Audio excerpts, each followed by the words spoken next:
I came on because I woke up with gratitude and really celebrated how when you shift your perspective after transformation and you really, fall delusionally in love with yourself and start um, practicing more self care.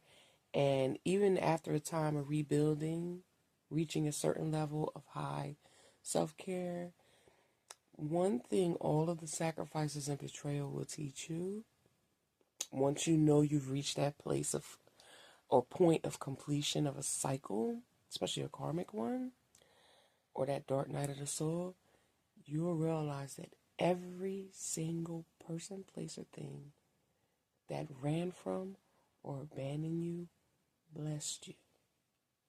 And you will never, ever move from a place of desperation or chase ever again, because everything that stayed showed you who or what was with you the entire time.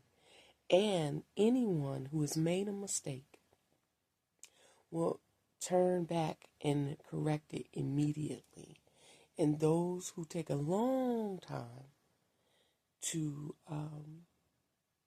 seek to make amends, right, to restore, repair a connection, well, that tells you everything else you need to know.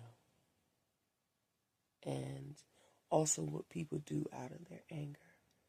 But I'm telling you, once you become whole again, you will see very clearly from a higher perspective that, and I'm talking not just in the fairly recent moments, I'm talking about your whole entire life. If there is any person, place, or thing that may be still lingering on the sidelines, because you can't get away from everyone or everybody, right? Or everything. So you will be able to see and look into people's eyes of the people who ran and abandoned you, or, acted from a place of cowardice, right?